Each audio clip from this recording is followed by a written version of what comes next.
नमस्कार, आप सभी का स्वागत है गौतम गुल्लू चैनल में। आज हम लोग देश के 15वें राष्ट्रपति द्रौपदी मुर्मू जी के बारे में कुछ बात करेंगे। हमारे साथ हैं मिस्टर आत्मानंद सिंह जी और इनसे कुछ सवाल करेंगे और ये उनके बारे में कुछ बताएंगे। सबसे पहले तो आप बताइए, राष्ट्रपति जी का आपने शपथ समारोह देखा कि नहीं देखा? और देखा तो कैसा लगा? बढ़िया लगा। अच्छा लगा। राष्ट्रपति का शपथ समारोह जो हुआ, उसके बाद जो उन्होंने भाषण दिया, उसमें एक बात जो उन्होंने कही कितनी मार्मिक है, आप उसको समझिए। उन्होंने ये कहा कि भाई मेरा यह लोकतंत्र की खूबसूरती है कि इसमें गरीब सपना देख सकता है और उसका सपना पूरा हो सकता है। यह इस लोकतंत्र की खूबसूरती है, ये लोकतंत्र की ताकत। एक गरीब महिला गांव से उठा, जिस दिन उनके नाम की घोषणा हुई, उन्होंने कोई लॉबिंग नहीं की, उनको कुछ पता नहीं था, अपने घर में बैठी वो भोजन पानी करके सो रही थी। सोने से पहले उनके पास प्रधानमंत्री कार्यालय से खबर गई, एनडीए की बैठक चल रही है, हो सकता है आपके नाम पर सहमत बने, अभी आधे घंटे बाद इसकी या 1 घंटे बाद घोषणा होगी, तब फिर आप इसकी किसी से ये दोनों बातें दिखाती हैं, एक लोकतंत्र की खूबसूरती और एनडीए के लोगों की विशाल दृष्टि दिखाती है।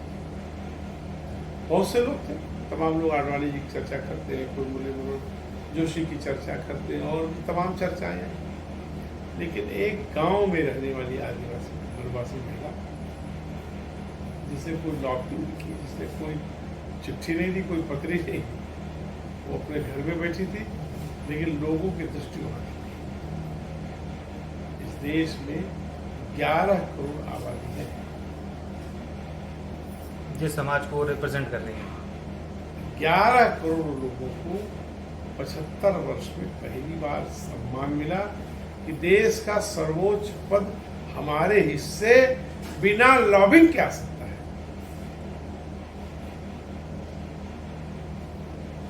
इसके पहले भी लोग राष्ट्रपति चुने गए, लॉबिंग करते हैं, मैं बनूं, इनसे बैठक, उनसे मीटिंग, इनको फोन, उनको फोन। वो महिला किसी को फोन में घर में थी, और आज हमारी 15वीं राष्ट्रपति। ये राष्ट्रपति कैसी साबित होंगी, आपको क्या लगता है? बहुत अच्छी, इसलिए बहुत अच्छी क्योंकि उनका जीवन बहुत संघर्षमय रहा। और एक सामान्य महिलाओं के बारे में हम लोग क्या सोचते हैं? हम सोचते हैं, आप समझो कि उनके परिवार में कोई नहीं बचा, उनके पति चले गए, उनके 2 पुत्र थे, दोनों पुत्र चले गए, फिर भी उस महिला ने हिम्मत नहीं हारी, जिंदगी की हिम्मत कि थक हार के बैठ जाए, रोने गाने लगे। उसने अपनी जमीन पर एक विद्यालय खोला, उसने अपने पति, अपने दोनों पुत्र की मूर्ति लगाई कि मैं इनकी याद में ये विद्यालय चलेगा। विद्यालय से हजारों बच्चे शिक्षित होंगे, दीक्षित होंगे, अच्छे नागरिक बनेंगे, देश की विकास में अपनी भूमिका अदा करेंगे। और खुद भी उन्होंने जो अरविंदो सोसाइटी का जो विद्यालय था, उसमें 4 वर्ष जो पढ़ाया, वो अवैतनिक पढ़ाया, वेतन नहीं, जो शिक्षक का जीवन उन्होंने किया अवैतनिक जीवन, पैसा नहीं। आज सारे टीवी चैनलों को चला कि भाई इन लोगों ने 3-4 वर्ष पढ़ाया, एक दिन में वेतन। तो सरकार ने उनको इसीलिए चुना गया था कि इतनी अच्छी है। समाज के सामने राष्ट्रपति हमारी सर्वप्रथम नागरिक है, प्रथम नागरिक। हम अपने से बड़ों को देखकर सीखते हैं, प्रेरणा लेते हैं। इस देश की लाखों करोड़ महिलाएं, औरतें, बेटियां, गरीब गांव में रहने वाली महिलाएं, ये सीख सके, उनके बारे में जब जैसे जैसे जानेंगे, वैसे वैसे उनके अंदर लगेगा कि हाँ, हमारे लिए भी रास्ते खुल सकते हैं। हर महिला राष्ट्रपति बन जाएगी, संभव नहीं, लेकिन उसके रास्ते तो खुलेंगे विकास, वो आगे बढ़ तो पाएंगे, महिलाओं का विकास होगा। महिलाओं को जो कहते हैं सबल बनाने का जो अभियान दिया है भारत सरकार ने, उसमें एक बहुत बड़ा मजबूत कदम है। तो उस समाज को यशवंत सिंह रिप्रेजेंट नहीं कर रहे थे? एनडीए के ही गद्दावर नेता कहे नहीं, जाने वाले नहीं, फाइनेंस जब- मिनिस्टर तक जब- रहे, बहुत जब- बहुत टाइम तक उन्होंने। जब कभी वो एनडीए में थे, आज वो एनडीए में नहीं। पहले हर आदमी राष्ट्रपति बनेगा तभी श्रेष्ठ बनेगा, ऐसा नहीं है। उनको राज्यसभा, उनको लोकसभा, उनको वित्त मंत्री, उनको विदेश मंत्री सब बनाएगा।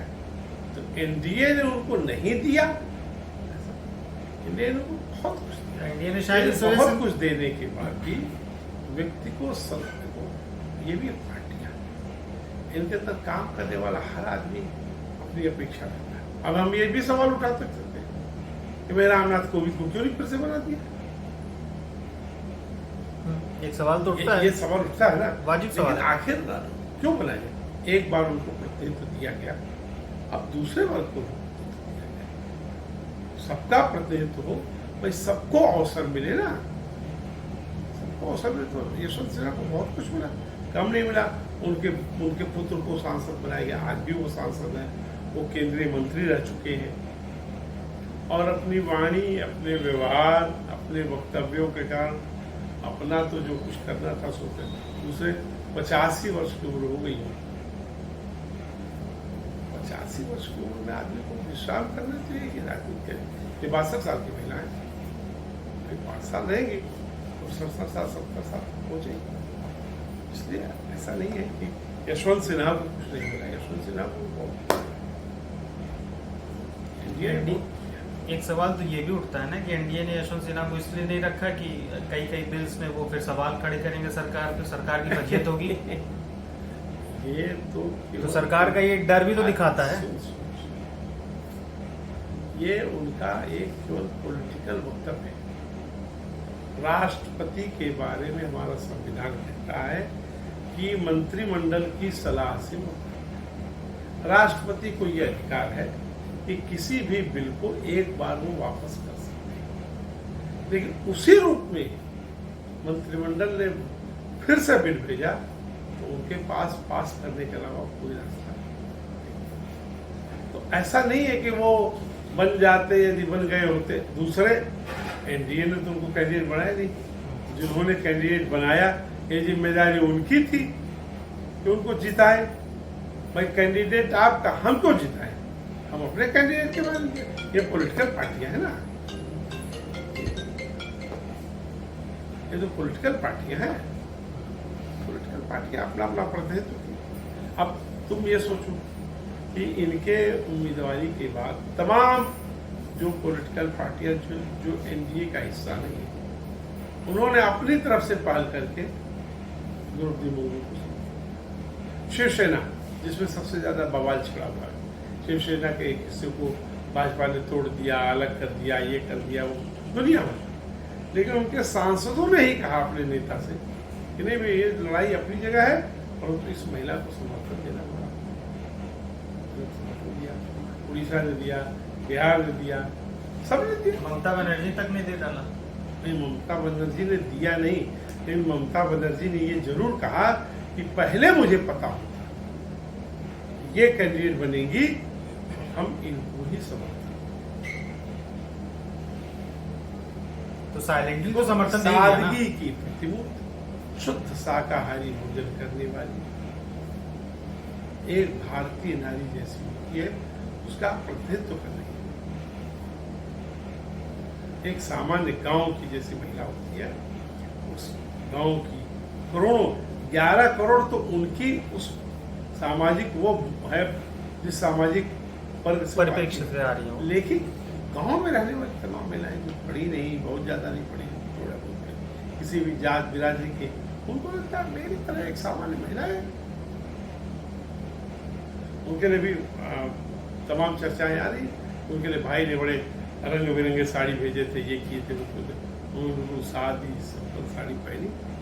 ये तो उनके जीवन का सबसे महत्वपूर्ण दिन रहा उनके पूरी इससे बड़ा जिंदगी दिन का। तो नहीं आएगा उनके जीवन में। अब तो नहीं आएगा, नहीं आया, आगे भी नहीं आएगा। अब इससे बड़ा तो हमारे पास कोई संवैधानिक पद नहीं। उसने भी साथ में क्या चाहिए। तो एनडीए का ये वोट बैंक भी तो हो सकता है ना राष्ट्रपति। एनडीए साधुओं की मंडली तो है, मतलब इसमें सारे राक्षस हैं। नहीं, एनडीए जो है या भाजपा, तुम एनडीए क्यों कहते हो, सीधे भाजपा को कहो। तो भाजपा साधुओं की मंडली तो है नहीं, वो एक पॉलिटिकल पार्टी है। हाँ। तो यदि उसको किसी कदम से लाभ मिलता है तो लाभ लेने से क्यों चुकी भाई। 70, 72, 73 वर्ष बाकी को भी लाभ मिलना था, आपने क्यों नहीं लिया? किसी ने रोका तो था नहीं। एक महिला जिनका नाम आ रहा है, ये दूसरी महिला है, प्रथम आदिवासी महिला और दूसरी महिला। पहली महिला जो यूपीए ने चुनी थी वो बेहद विवादित थी, प्रतिभा पाटिल जी। तमाम उनके ऊपर मुकदमे थे, तमाम आरोप थे भ्रष्टाचार। एक चुनाव आपका था, एक चुनाव इनका है, बेदाग है। हर आदमी कह रहा है कि भाई बहुत शानदार चुनाव।